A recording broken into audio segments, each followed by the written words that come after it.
Productions, and I am with Jeff Joplin. Yup. Okay. So who do you play in all the movies? Well, I go by many names, but Christopher Thomas is the full name, but most people call me Thomas. Oh, okay. So, how did you start acting?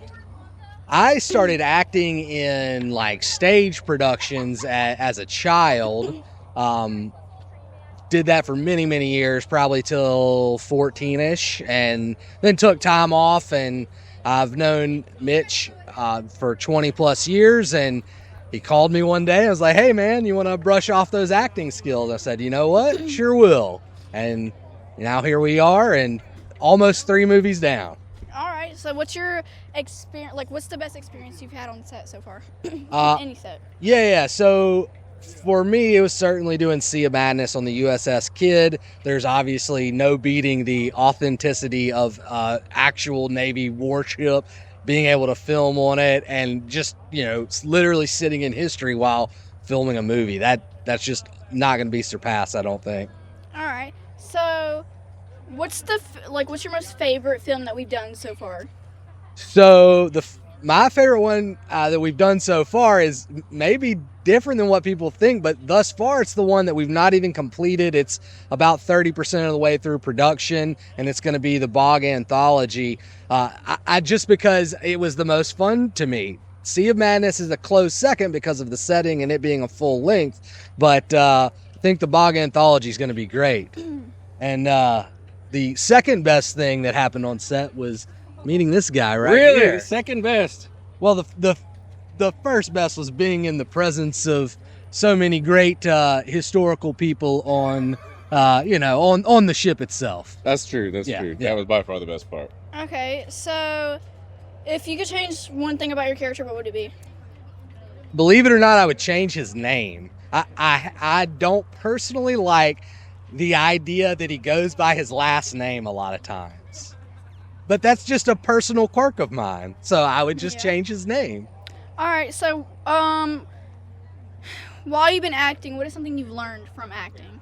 So I have learned that accuracy of lines is way less important than the feeling that you're portraying by feeding off your other actors. All right. So, what is your opinion on Bogman? Whoa!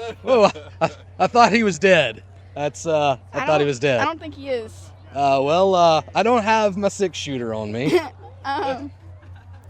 Where's my gun?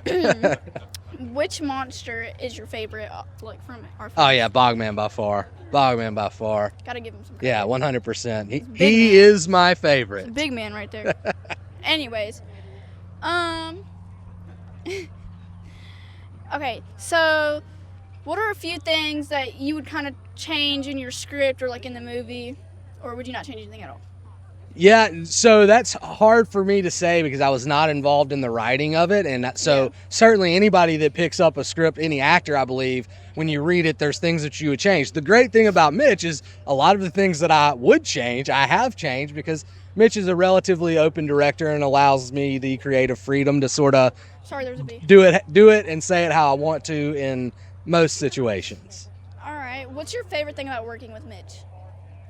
Frankly, just the adventure of it all. If you'd asked me 5 years ago if I thought that I would have, spent a bunch of time out in the woods, met a bunch of cool people, filmed a movie on a Navy war vessel, got poison ivy almost head to toe, I would have said, hell no. But here we are, and that in and of itself is a total adventure. All right. So what is a goal you have set right now? So a goal I have set is obviously to successfully make it through the storyline that Mitch has created. It extends way far into the future, and I'm a critic at heart. I'm a pessimistic person, so oftentimes I have the mindset of, man, can this even be done? And so the thing about Mitch is he's the total opposite. He thinks that no matter what comes about, he will get it done, and I have total respect for him for that. So that's one of the things. All right. So what is, for our last question, what is something inspirational you have, to say? Yeah, if you have any idea or any inkling that you would like to be involved in the arts, don't let outside influences convince you otherwise. Like I said, I stepped away for many years, and frankly, that was because at the time I was a dumb high school kid, and I was like, this isn't cool, I'm not going to do this. And now I'm like, boy, you were an idiot. You know, you should never listen to outside influences and let that determine the path for yourself. All right, thank you. That's it.